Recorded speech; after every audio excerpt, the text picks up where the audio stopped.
Hello, I'm not the Nostalgia Critic. I don't remember it because I'm not him. We all know the beloved filmmaker Thomas Bolt.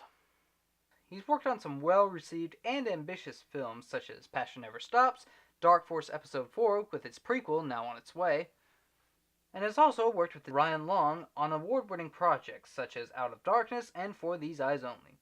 But we're not here to admire, we're here to delve into territory that every filmmaker only has dreams about. That's right, we're going to delve into the ass end of time, the beginning work. It's nearly given that when a filmmaker starts out, that their beginning work is low quality, goofy, random, and choppy. And none is more true than one of Tom's first movies, the 4x3 schlock fest known as Star Wars Capture. It's common knowledge that Thomas is a Star Wars fan, but this is certainly an unexplainable 15 minutes of analog. Interestingly though, Capture is a trilogy that is a part of a DVD he himself made back in 2011. From few have claimed, the intention was to emulate the feel of an actual DVD, complete with trailers of his other work at the time, as well as the feature presentations.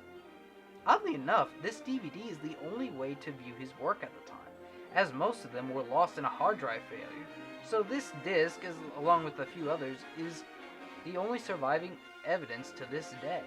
And we're here to look at it today. This is Star Wars Capture, the trilogy. We start off with a preview screen done in Microsoft PowerPoint with all spelled twice, and a spelling error. Yeah, get used to it, folks. In fact, we're gonna have a counter right here, because trust me, we're gonna need it. We then cut to a trailer of... Oh my god. Oh, okay. Oh my god. Had a fantasy there. Yeah, this, I guess, was his experimental age. From what little information exists on this film, it's actually a serious film, on paper at least. Well, this trailer and music certainly sold it. We then move to our next trailer, which is... bad stop motion. Oh yeah, this is back when Tom had forced Whaley envy. Apparently this is a Back to the Future style fan film. Not a bad idea, but from the looks of this trailer, it didn't go anywhere. Much like Thomas's other stop motion works. Look, the pedestrians move but the road doesn't. That's some high quality animation right there. We then get to the first part of the feature presentation. Star Wars Capture Part 1. We see our duo played by Tom's cousin, Wyatt Bolt, and his brother Walker, and the cameraman go in front of a suburban household. Place is heavily guarded. Well, I don't agree, but then again, I can't see shit in this helmet, so I'll just go with it. Hi, Grandma. Hi, Grandpa. We're making a movie. Yay! We're being held against our will here. Please help us. Then they start awkwardly shooting. Hey, look at this. They're just firing in thin air. They're not even looking at anything. Well, give them some credit. They did manage to mimic what it was like on an actual Star Wars movie. The scene explodes by fire effects from iMovie. The credits roll and we transition to the second part. Well then what the hell was the point of that? I mean, it just goes straight to the second part. No segues, trailers, nothing. Then what was the point of splitting them into two parts? Oh yeah, because there was no script, or story, or plot, or characters, or anything that resembles a film. Anyway, part 2 starts with Wyatt and what looks to be a sex doll wearing a Star Wars helmet that you can get at the toy store, and Thomas himself before he had a beard and still had baby fat. Wyatt puts his prepubescent fantasy doll up against the fence and chases after his enemy. Let's get ready for awkward sword fighting! Yes, this is what constitutes a fight in this movie. Look at this, you can tell that they're just making it up as they go along. Cut. Okay, you can cut now. Go that way. No, you hit me. Now you hit me. You're supposed to block. You're supposed to block, you idiot. Don't call me idiot. I'm made. You're never going to be in Star Wars. But now, Wyatt is sick of being in this pre-alpha movie, and Thomas gets away, but it's okay, because a kid that comes out of nowhere shoots him. And then we get this scene. Whoa! I was just kidding when I said it was a sex doll. But thankfully, we cut to black and we get the score from Back to the Future 3? Yeah, this is actually a trailer for the third part. But don't worry, we'll get to that in a minute. After that, not randomness, we cut to Avatar Season 3 trailer? No, actually it's a trailer to a second part to a film that was advertised at the beginning of the DVD. What's with the unnecessary two-parters? To be fair, out of all the movies based on this DVD, this one actually looks serviceable. The movies never got finished, and this is the only surviving footage that's left of them. But one fact people don't know is that the script for these two are actually the first incarnations of a film Thomas has worked on for years.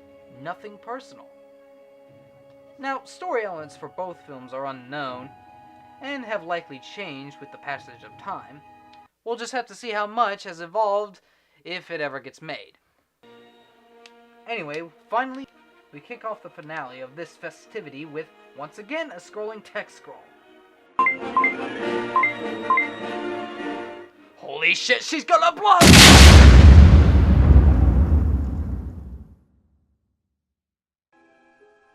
Then enter,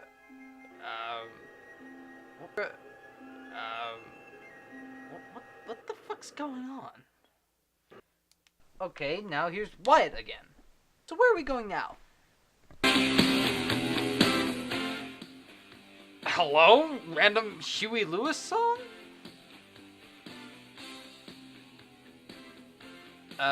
We are watching a Star Wars movie, right? I'm pretty sure Huey Lewis doesn't exist in a Star Wars universe. As sad as that is. Tom, I don't know how to skate.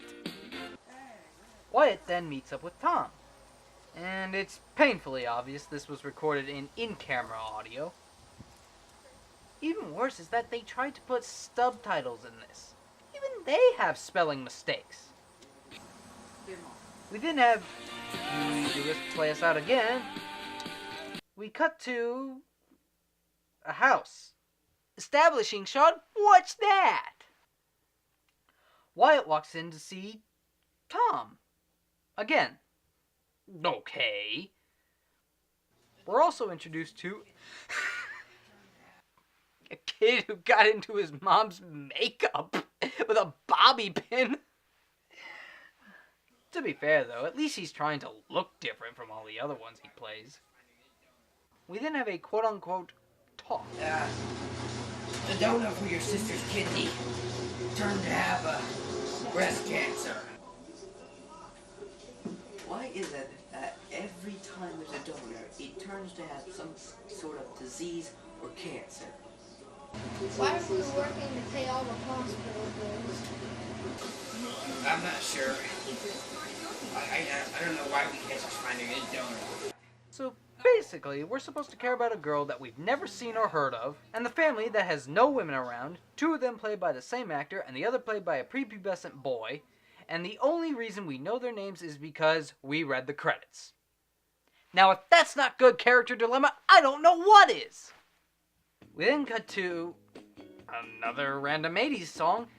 We see Wyatt laying on a Star Wars pillow on the floor, when it looks like his brother is sitting on the couch having more fun than he is.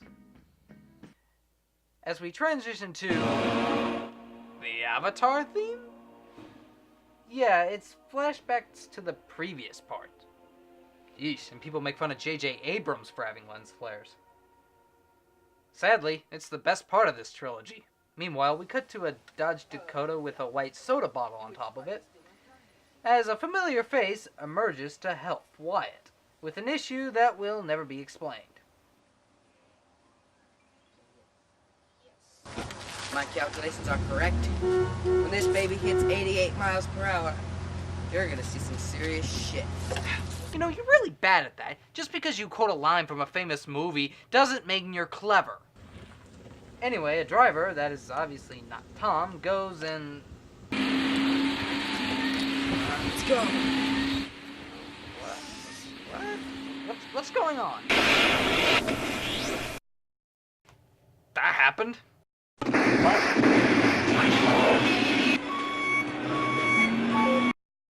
Okay, we went from Star Wars to Back to the Future.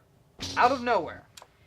If you're going to pick a universe, stick with it. Don't try and merge them together.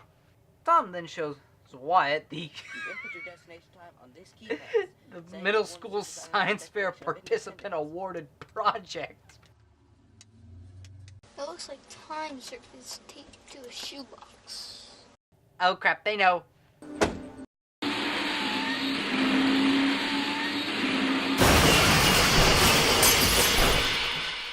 So Tom then loads the Coke Fusion, and the two set off for their adventure through time with some bad effects, or 1 second later. Okay! Wyatt then goes off to, and holy shit, does this guy have to be every character in this thing. We then witness the scene that I guess is supposed to look like the chase scene in the first part, kind of like in Back to the Future Part 2, but it just doesn't work, as the costumes or movements or really anything matches the first one. After that, we just cut randomly to... Okay, I wish I had a time machine so I could go back in time to show this kid After Effects. Look at this. Student newscasts don't look this bad. Anyway, we see a cross dissolve of some papers.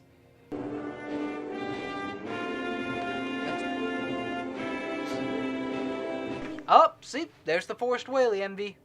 Finally, after all this, whatever, Thomas brings Wyatt back to the present. His sister that we've never seen is going to be alright.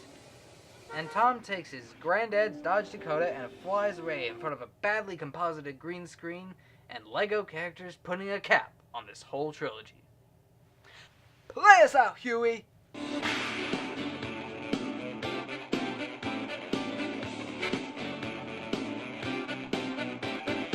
So that was Star Wars Capture, the trilogy. Does it hold up? No, of course not. There's barely any story, the characters are non-existent, the effects are fucking horrible, and it doesn't make any lick of sense. But in a strange way, it's actually kind of interesting, and hilarious to see where this guy started off at. He's come a long way since then, and it is most certainly an embraceable look at his filmmaking origins. I'm not the nostalgia critic. I don't remember it because I'm not him. Well, that was fun. Hello, not nostalgia critic. Thomas Bolt? What do you want with me? I'm here to kill you. Oh, wait, except... Oh, look, a gun. You cheater! I have to shoot first, remember? The rule of thumb, the bad guy has to shoot first. No, it's not. The good guy acts first. You have no idea the horror you've just cursed upon me. You have shown people my worst, darkest ages of my filmmaking career. And you must pay for it. Who cares? I mean, this was your beginning work. You were 14, 13 years old. Why are you so held up on this? Yes, it's bad, it's stupid, it doesn't make any sense, and it's nowhere near as the good your work is now, or how it's gonna be. But you look back on it and say, yeah, that's where I started. And hey, credit where credit is due, I've seen some other first works, and yours is nowhere near as bad as some others can get. Trust me. In that case, critic, I have one thing to say to you. You wanna come work for me? I've got some bad films I need to tear into. Could use ya. Sure.